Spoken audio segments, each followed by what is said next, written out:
Salut tout le monde! Je vous fais un petit coucou parce qu'il m'est venu une réflexion aujourd'hui.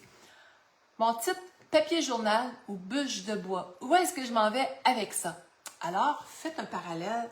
Vous m'avez vu souvent avec mon feu de foyer ici. Imaginez-vous que je tenterais d'avoir plein de chaleur en mettant juste du papier journal dans mon feu. Il se passerait quoi? Une belle grosse flamme, mais c'est pas durable. Par contre, si je mets un bon bois qui est sec et tout ça, bien oxygéné, on va avoir beaucoup de chaleur, puis on va être très bien, puis le feu va être magnifique. Dans notre vie maintenant, ça s'applique autant dans nos émotions, dans notre alimentation, dans plein de choses. Qu'est-ce qu'on se donne comme carburant? Imaginez qu'on mangerait trop de sucre. C'est pareil comme le papier journal. Fou! Ça semble donner de l'énergie, mais après, on se retrouve avec un down, pour ainsi dire. Donc, on a besoin de bons aliments, on a besoin de donner du vivant à notre être. Comme je disais à mes enfants quand ils étaient petits, comme la maison des trois petits cochons, tu sais, ça prend des bons matériaux de construction pour que ce soit solide. Ce que l'on prend comme nourriture, autant physique qu'émotionnelle, c'est ce qui devient notre être, notre énergie vitale. Donc, ramenons ça sur le plan émotionnel maintenant. Le papier journal. Quel est le lien avec le plan émotionnel? Bien, si on ne chemine pas suffisamment pour aller dans l'autoresponsabilisation, des fois on devient plus agité ou autre, on va gaspiller beaucoup d'énergie, ça va faire un gros fou de tristesse, de colère, d'inconfort, puis on n'est pas plus réchauffé de l'intérieur dans notre bien-être. Alors, si notre bonne bûche de bois émotionnelle, c'est de réaliser que tout est expérience dans la vie et que les autres sont des acteurs, actrices de théâtre sur notre route et qu'on en arrive à regarder, comprendre, ressentir ce que ça nous apprend, tout change. Je vous donne un exemple.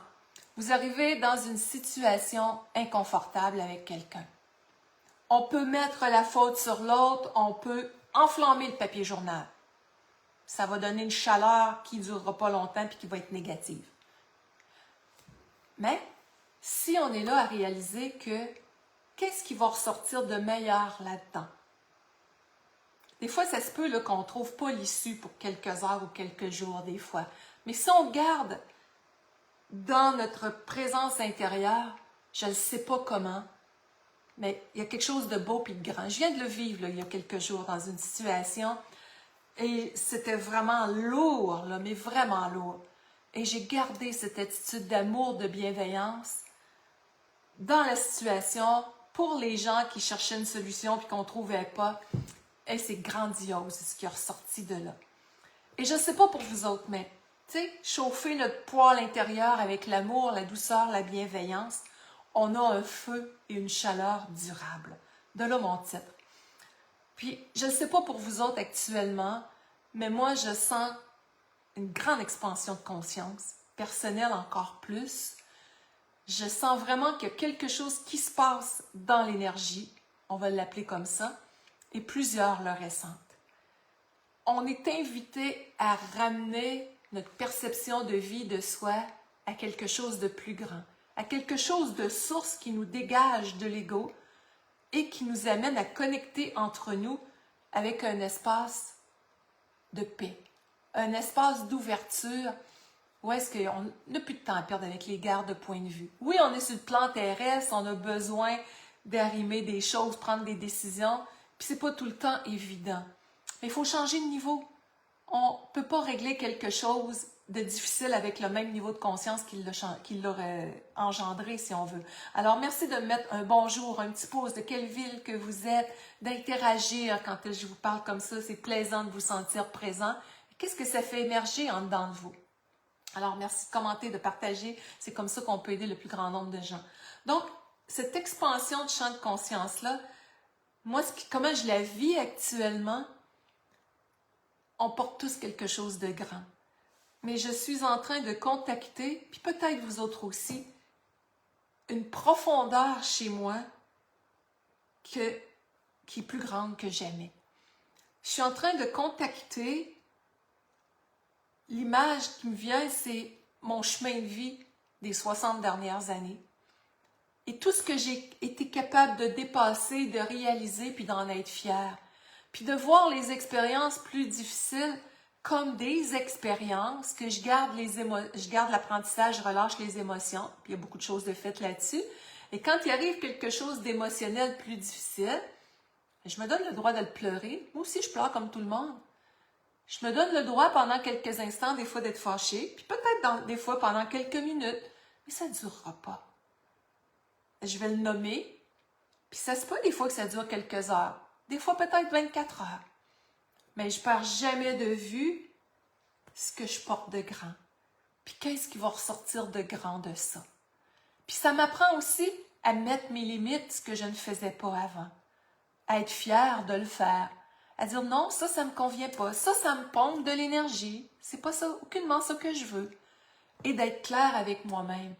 Et quand on est dans cette énergie du cœur-là, alignée, on attire des gens alignés, il y a un triage qui va se faire, puis il y a des gens qu'on peut aimer profondément, mais si ça nous pompe de l'énergie, on a le droit de le dire.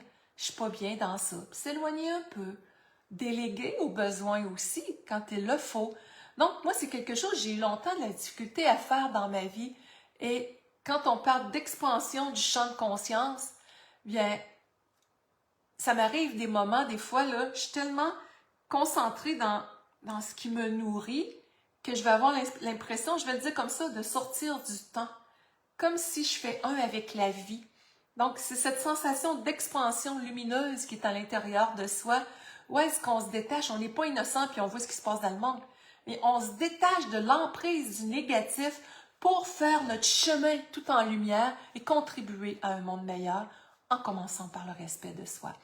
Alors, papier journal ou des bonnes bûches de bois qui nous réchauffent le cœur, qui sont durables et qu'on peut réalimenter notre feu avec quelque chose de solide comme ça et qui nous propulse vers plus de santé, d'harmonie, de joie, d'abondance, de rayonnement heureux et qui nous fait sentir un sentiment d'accomplissement et qu'à partir de cet espace sacré en dedans de soi, c'est-à-dire précieux, on peut rayonner puis aider le plus grand nombre à s'inspirer de ça. Mais aucunement dans le contexte d'être sauveur du monde, mais parce qu'on est un véhicule d'amour, un véhicule de lumière, un véhicule de paix, de sérénité, à partir du choix qu'on a fait pour soi et qu'on s'autorise à se retrouver ensemble dans cette belle énergie. Alors voilà, merci de commenter, de partager. C'est toujours un plaisir. Bye bye.